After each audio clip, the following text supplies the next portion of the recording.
Blink TV Media, samo za vas, i u četvrtom nastavku Vremeplova Sarajevom rekonstruiše poznate građevine i historijski istaknuta mjesta grada, kroz vrijeme koji su urbanom gradnjom i širenjem jezgre grada, barem u 100-godišnjoj historiji, drastično izmijenili izgled. Vratimo vas stotinama godina unazad i pogledajmo rast i razvoj europskog Jerusalema. Predstavljamo vam i četvrti dio u nizu nastavaka serijala Vremeplov Sarajevo.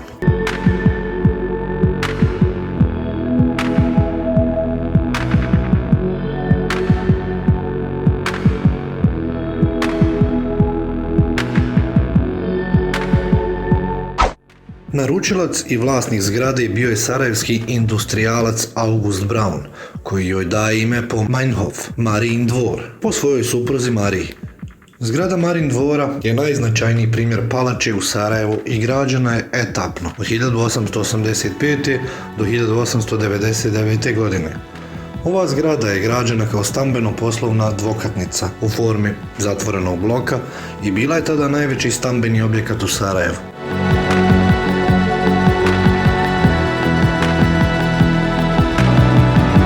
Braun je 1912. godine palaču darovao svojoj supruzi Mariji Braun. Od 1932. godine zgrada je u vlasništvu nasljednika porodice Braun, a od 1963. godine vodi se kao društvena svojina. Do Drugog svjetskog rata bila je sjedište policijske stanice, takozvana karaula, osnovne škole i stručne ženske škole. Danas se ovi sadržaji ne nalaze unutar kompleksa zgrade.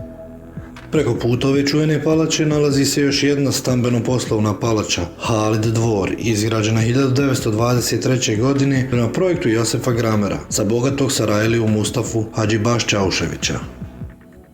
Uz Brauna se veže još jedna vrlo romantična priča.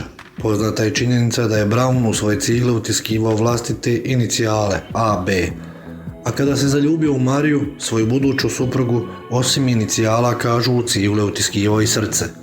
Takvim ciglama gospodin Braun sazidao je Mariji jednu od najvećih i najljepših zgrada u Sarajevu, koje je dao ime Marijin dvor, po kome i danas taj dio grada nosi Marijino ime, Marijin dvor.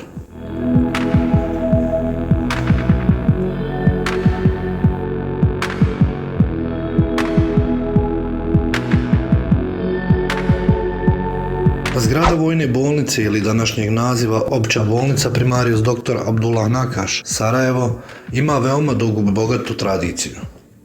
Nastala je još u 19. vijeku i od tada prošla kroz mnoge historijske epohe, turska vremena, austrougarski period, vrijeme Jugoslavije pa sve do današnje Bosne i Hercegovine. Osnovao ju je kao tursku vojnu bolnicu Topal šerif Osman Paša, koji je postao bosanskim velikim vezirom 1860. godine i nakon osnivanja bosanskog vilajeta 1865. godine.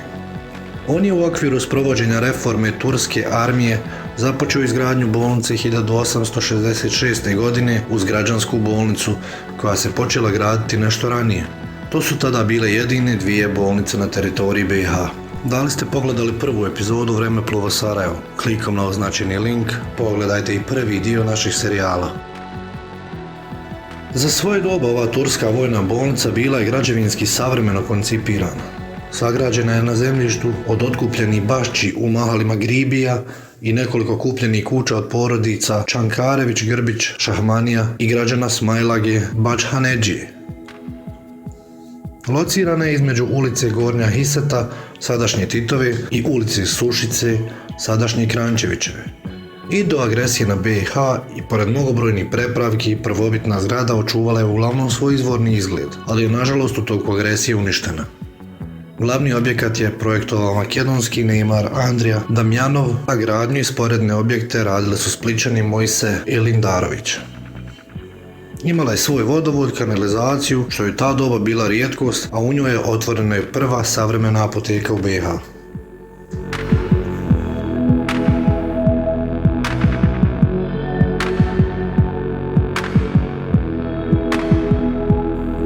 mjestu sadašnje crkve Svetog Ante nalazila se crkva podignuta krajem 1881. godine i u prvoj polovici 1882.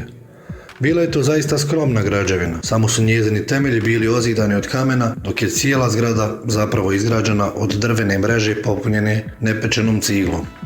Samo 10 godina nakon izgradnje crkve bilo je očito da čvrstoća njezine arhitekture neće dugo izdržati neravnopravnu borbu sa vremenskim neprilikama.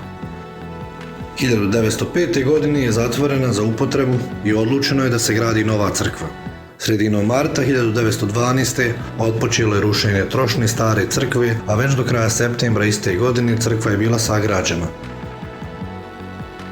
Franjevačka crkva Svetog Ante Padovanskog sagrađena je prema projektu arhitekte Josipa Vrancaša u neogotičkom stilu. U crkvu je sagrađen i samostan. Komisija za očuvanje nacionalnih spomenika 2006. godine proglasila je crkvu za nacionalni spomenik Bosne i Hercegovine. Od više crkava u glavnom gradu Bosne i Hercegovine jedino se za ovu crkvu može reći da je crkva Svih Sarajlija. Nju naime smatraju svojom ne samo katolici, nego i pravoslavci i muslimani.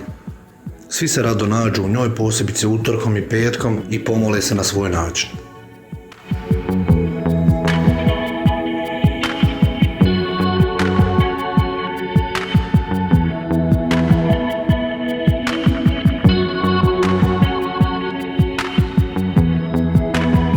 Klikom na označeni link pretplati se na Blink TV Media totalno besplatno. Budi u toku dešavanja, aktuelnosti i svih narednih novosti na kanalu.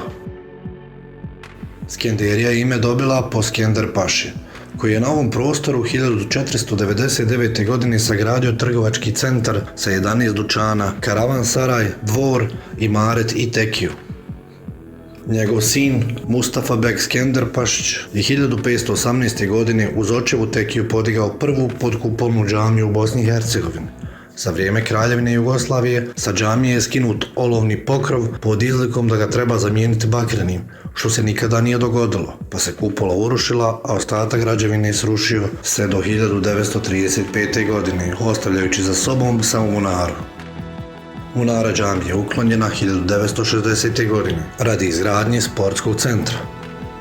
Sportsko-kulturno-poslovni centar u Sarajevu na Skenderiji sagrađen je 1969. godine, smješten je na lijevoj obali Miljacke.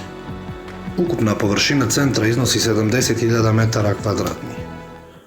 Tokom 14. zimskih olimpijskih igara u Skenderiji su se održavala takmičenja u hokeju na ledu.